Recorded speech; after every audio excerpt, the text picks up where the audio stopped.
आज घर में सिर्फ मैं और निहिर ही थे। मेरे इन लॉ जो मेरे साथ 4 महीने से रह रहे थे वह आज भैया के यहाँ चले गए। मेरे हस्बैंड को निहिर के दादा दादी को भैया के यहाँ छोड़ करके घर वापस आना था, इसलिए निहिर जब सुबह में सो रहा था तभी सभी लोग निकल गए थे।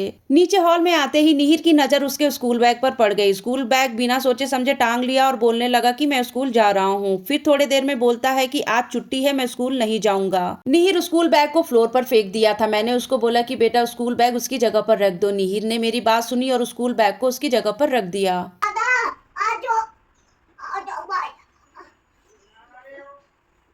दादा आ जाओ, दादा आ जाओ, दादा आ जाओ।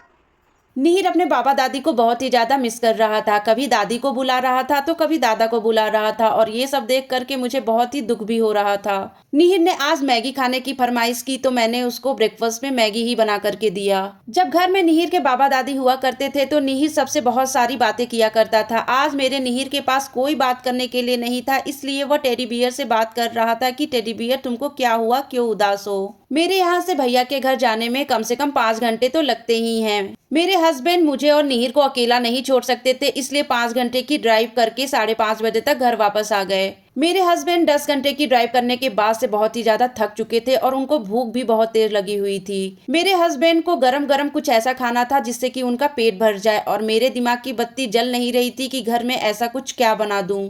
फिर हम लोगों ने डिसाइड किया कि बाहर चलते हैं, वहीं से कुछ खा करके आ जाएंगे। महीनों हो गए थे हम लोगों ने मोमोज नहीं खाया था, इसलिए बाहर आकर के हमने मोमोज खाया। निहिर टिश्यू पेपर से हाथ साफ कर रहा था, लेकिन जब उसका हाथ साफ नहीं हुआ तो मुझे दिखा करके बोलता है कि माँ देखो मेरा हाथ साफ नहीं हो रहा है। मेरे हस्बैंड ड्राइव करके थक चुके थे और मैं निहिर को संभालते संभालते थक चुकी थी। हम दोनों ने मोमोज इतना खा लिया था कि आज मुझे डिनर बनाने की बिल्कुल भी जरूरत नहीं थी। हम दोनों चाहे कितना भी थके हों और सोना चाहते हों, लेकिन निहिर के सोने के बाद ही हम दोनों आराम से चैन से सो पाते हैं। घर वापस आते समय मैं पहुंच गई थी डेयरी, जहां से मुझे लेना था 1 लीटर गाय का दूध।